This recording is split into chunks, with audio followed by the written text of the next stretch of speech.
London's Heathrow Airport will remain closed on Friday after a fire at an electrical substation triggered a major power outage, disrupting operations at one of the world's busiest airports and throwing the travel plans of hundreds of thousands into disarray.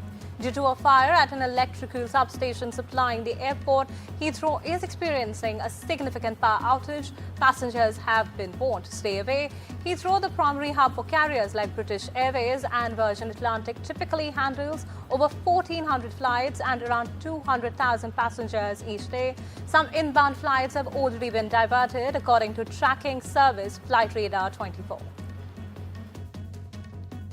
Well, Heathrow Airport is telling people simply not to come to the airport today. They say it will be closed until midnight local time. That's because of the fire at an electrical substation in the area, which has caused power outages, not just at Heathrow, but for thousands of homes in the area and residents therefore as well. We think that around 1,300 flights in and out of Heathrow will be cancelled as a result of this on Friday at least. That affects thousands and thousands of passengers, means that many of them will be in the wrong place. We've seen flights that were in the air when the closure of Heathrow was announced having to be diverted to other European airports, Paris, for example, and here in the UK, places like Gatwick and Birmingham and Manchester. It's causing major disruption on train services towards Heathrow in the west of London, disruption on the roads as well, as passengers still arrive not having heard the news that the airport is basically not operating today. And here on the southern runway at Heathrow, you can perhaps see the planes behind me parked up, not likely to be going anywhere today. And normally this would be a very busy flight path over my head into landing and takeoff at the southern runway. That, of course, not happening either, with the one of the world's busiest airports shut for Friday. Ollie Barrett, NDTV World, London. Delhi police have filed a case against several visa and passport agents after the US Embassy flagged a major fraud that allegedly cheated the US government to obtain visas for applicants by providing false information. The crime branch filed the case under the Bharatiya Nyaya Sanhit and the Information Technology Act of February 27th based on the complaint, in which an embassy representative said such visa agents operated mainly from Punjab, Haryana and other states. सवाल सिर्फ भारत का नहीं है, वैश्विक रूप से हम इस मत के हैं कि गैर कानूनी तरीके से जो लोग दूसरे देशों में होते हैं उनको वहां रहने का कोई कानूनी अधिकार तो है नहीं। जहां तक भारत और अमेरिका का सवाल है, हमने हमेशा कहा है कि जो वेरीफाइड होगा, जो सच्चे अर्थ में भारत का ही नागरिक होगा, वो अगर अमेरिका में गैर कानूनी तरीके से रहता है तो उसको वापस लेने के लिए भारत तैयार है। लेकिन बात हमारे लिए वहां से रुकती नहीं है। ये सामान्य परिवारों के बच्चे होते हैं, उनको बड़े बड़े सपने दिखाए जाते हैं और उनको ज्यादातर ऐसे होते हैं उनको गुमराह करके लाया जाता है। और इसलिए ये ह्यूमन ट्रैफिकिंग में जुड़े हुए पूरे इकोसिस्टम पर हमने वार करना चाहिए। और अमेरिका और भारत मिल करके हमारी कोशिश है और हमारी कोशिश रहनी चाहिए कि इस प्रकार की पूरी इकोसिस्टम को हमें जड़ मूल से नष्ट करना चाहिए, ताकि ह्यूमन ट्रैफिकिंग बंद हो और गरीब लोगों को जो अपनी धन दौलत बेच करके ऐसे बड़े बड़े सपने दिखा करके उनको अंधेरे में रख करके ले जाया जाए, उनके साथ भी अन्याय है। और इसलिए हमारी बड़ी लड़ाई उस पूरे इकोसिस्टम के खिलाफ है और मुझे विश्वास है कि राष्ट्रपति ट्रंप भी इस इकोसिस्टम को खत्म करने में भारत का पूरा सहयोग करेंगे। A US federal judge ordered President Donald Trump's administration not to deport Badr Suri, an Indian man studying at Washington's Georgetown University, whose lawyers said that the United States was seeking to remove him after accusing him of harming US foreign policy. The order is set to remain in effect until lifted by the court, according to a 3-paragraph order by the U.S. District Judge Patricia Giles in Alexandria, Virginia. Suri is living in the U.S. on a student visa and is married to an American citizen and has been detained in Alexandria, Louisiana, according to his lawyer. The Department of Homeland Security has accused Badr Suri of ties to the Palestinian militant group Hamas and said he had spread Hamas propaganda and anti-Semitism on social media.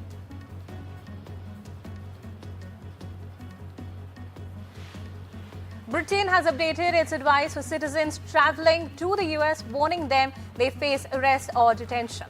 Travel advice issued by the Foreign Office now stresses that the US strictly upholds entry rules and that those who do not abide by them could be detained. It is unclear when the British government updated its travel advice, but it comes as the Trump administration is tightening its enforcement of immigration rules. Earlier, guidance that was placed in February reads simply, the authorities in the US set and enforce entry rules.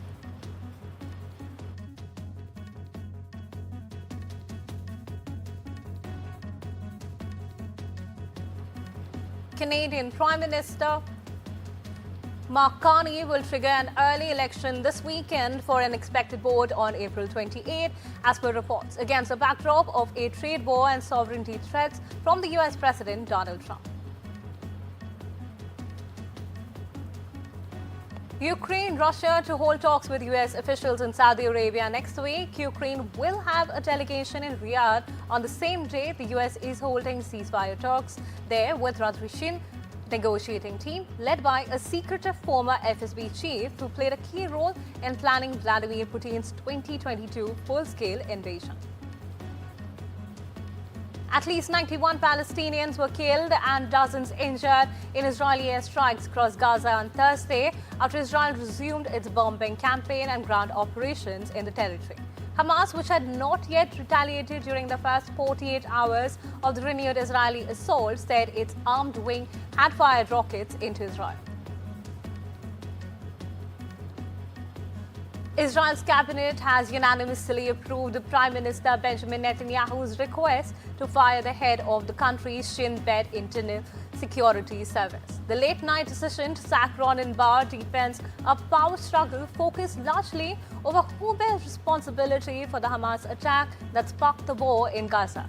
It also could set the stage for a crisis over the country's division of powers. Israel's Attorney General has ruled that the cabinet has no legal basis to dismiss Bar. Tensions between Netanyahu and Bar had been building for months. Bar, who was appointed to lead the Shin Bet in 2021 by a previous prime minister, accepted responsibility for his agency's failure to hold the October 7th attack ahead of time. Donald Trump signed an executive order on Thursday that instructs that the U.S. Education Secretary Linda McMahon to start dismantling the Department of Education, seemingly attempting to circumvent the need to obtain congressional approval to formally close a federal department.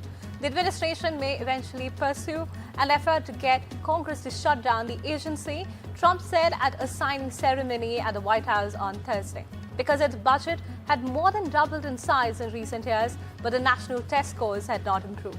The federal government does not mandate curriculum in schools.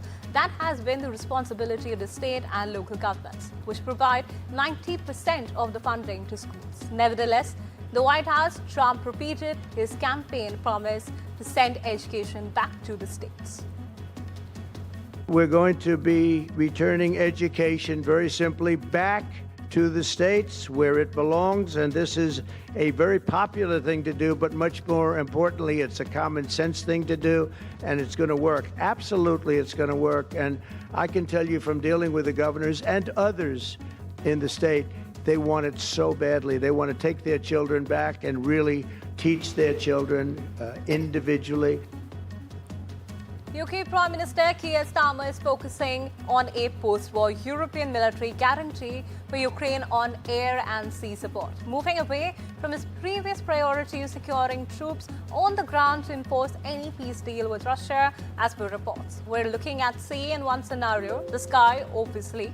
land and borders, and regeneration. Starmer told a meeting of military planners from the so-called coalition of the willing of nations that are in talks to provide security guarantees to Kyiv. North Korea said Friday it test-launched new anti-aircraft missiles as its military threatened unspecified steps against the US and South Korea over their joint military drills that it views as an invasion rehearsal.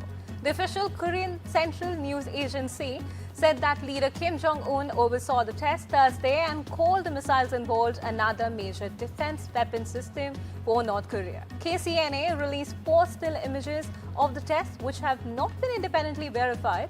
One shows Kim at an observation point with monitor screens behind blurred by the KCNA. The other images show a launch of a projectile and then a mid-air explosion and finally impact in water. The House of Lords was disrupted by a shower of leaflets, protesters chanting "Lords out, people in" from the gallery above the Lords chamber led to a pause in the proceedings. The protesters said they were acting on behalf of Assembly, an organization that campaigns for the Lords to be abolished and replaced by its Citizens' Assembly. Protests in Turkey have escalated over the arrest of one of President Recep Tayyip Erdogan's top rivals. The Istanbul mayor was detained in a sweeping operation along with 100 others that just days before he was set to be named as a presidential candidate. A move that cemented Erdogan's grip on Turkey's political landscape. Some analysts argue that Erdogan may have been emboldened by US President Donald Trump, basically arguing Trump has created such chaos that foreign autocrats sense they can do whatever they want.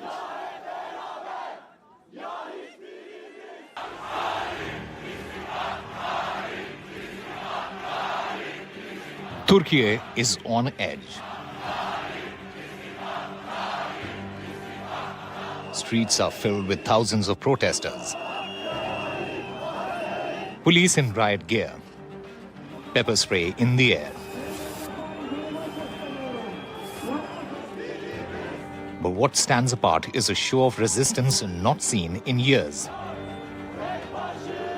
A nation standing, fighting for democracy. At the heart of this storm is Ikram Imamoglu, the mayor of Istanbul and a top political rival of President Recep Tayyip Erdogan. Just days before his expected nomination as a presidential candidate, Imamoglu has been arrested on the charges of corruption and aiding a terrorist outfit. His university degree has been annulled, a move that could legally disqualify Imamoglu for running for president. The mayor has called the decision politically motivated.